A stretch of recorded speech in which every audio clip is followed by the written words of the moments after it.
پر فېسبوک کې نوی اپډیټ راغی او دغه اپډیټ ته ویل کیږي کنټینټ مناټیزیشن. کله چې یاد اپډیټ پر فېسبوک کې راغی نو د فېسبوک قوانینو ورسره تغییر وکړ. هغه قوانین چې د یو پیج د مناټیزیشن لپاره ټاکل شوي وو هغې تغییر وکړ. د مثال په ډول مخکې قوانین په دې ډول وو 10,000 فالورز او 80,000 دقیقې منټ. که چیرې یو شخص یو پروفیل دغه قوانین بشپړول له دې نه وروسته یاد شخص فېسبوک ته اپلای کوله ترڅو د فېسبوک پیج مناټیزیشن ترلاسه کړي. خو دوستانو له نوي اپډیټ سره دغې برخې تغییر وکړ. نوی اپډیټ راغی او هغې ته ویل کیږي کنټینټ مناټیزیشن. لومړی دوستانو راځو دې ته چې کنټینټ مناټیزیشن وایي څه ته. کنټینټ مناټیزیشن پر دې معنا چې تاسو به خپلې ویډیوز سم د لاسه مناټیز کوئ په 0 فالورز او 0 منټ سره. هیڅ کوم داسې رولز ورته نشته چې تاسو فېسبوک ته اپلای وکړئ یا هغه شرایط پوره کړئ او له هغې وروسته فېسبوک ته اپلای وکړئ د مناټیزیشن دپاره. خو دوستانو کنټینټ مناټیزیشن انوایټ آنلی پروګرام ده. دا فېسبوک لخوا هغو اشخاصو ته ورکول کیږي کله چې د فېسبوک زړه سي. مثال په ډول یو شخص کنټینټ ډیلی اپلوډ کوي خو آیا دته به دغه کنټینټ مناټیزیشن میلاو سي یا نه. ګوري دوستانو د دې دپاره اپلای ته ضرورت نشته. انوایټ آنلی پروګرام ده.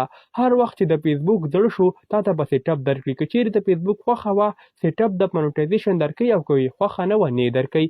اپلای ته ضرورت نشته. بله پوښتنه دوستانو په دې ډول ده چې دغه کنټینټ مناټیزیشن اوس مهال پر افغانستان او پاکستان کې اویلیبل دي یا نه. آیا افغانستان او پاکستان یو الیجیبل هیواد ده یا نه د فېسبوک پیج د مناټیزیشن دپاره. لومړی خو دوستانو راځو که چیرې موږ تاسو مخکیني قواعدو ته وګورو. مخکې هم انسټریم ایډز په افغانستان او پاکستان هیواد کې نه و موجود خو بیا هم نورو اشخاصو کولی سو له فېسبوک آی ډي او فېسبوک پیج څخه ارنینګ وکړي. حل لارې دوستانو داسې ده که چیرې موږ تاسو فېسبوک آی ډي کارو د فېسبوک آی ډي د استعمال دپاره یوازې یوه حل لاره شتون لري چې هغې ته ویل کیږي رایټس منیجر. که چیرې ستاسو کنټینټ خپل وي او یا کنټینټ تاسو پر فېسبوک آی ډي کې خپروئ تاسو کولی سئ د ریټ منیجر د لارې فېسبوک ته اپلای وکړئ.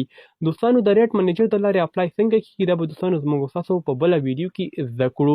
د دغه ریټ منیجر د لارې کله چې تاسو فېسبوک ته اپلای وکړئ فېسبوک تاسو کنټینټ ګوري آیا دا اوریجنل دی یا نه دی. که چیرې یاد کنټینټ تاسو اوریجنل نو تاسو ته ریټس میلاویږي او تاسو کولی سئ په افغانستان یا پاکستان کې خپل فېسبوک پیج مناټیز آی ډي مناټیز کړئ. بل دوستانو موږ تاسو فېسبوک پیج لرو.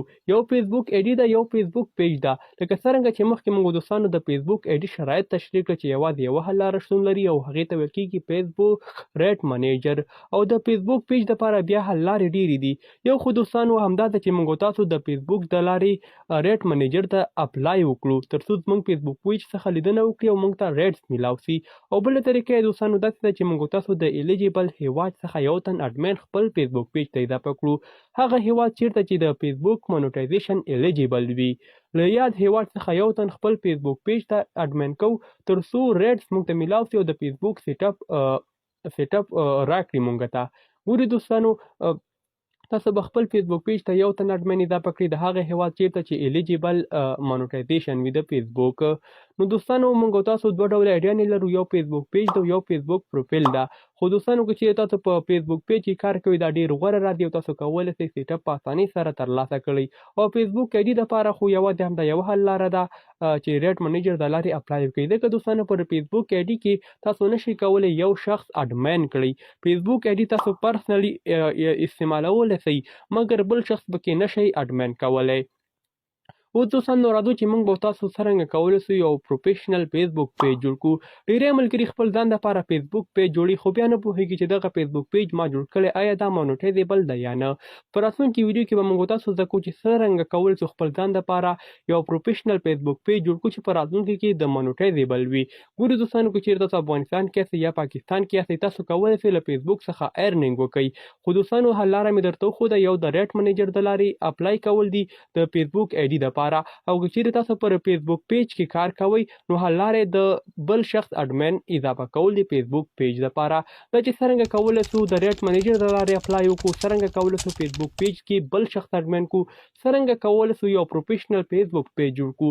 دا دوستانو زموږ ستاسو راتلونکي ویډیوز دي او راتلونکي ټاپک دی چې پر همدې باندې به سټپ بای سټپ ویډیو جوړو. که دغه ویډیو معلوماتي او ستاسو د خوښې وړ ګرځېدلې وي همدې ویډیو ته لایک ورکړئ او که په چینل کې را سره نوي یاستئ چینل خامخا سبسکرایب کړئ.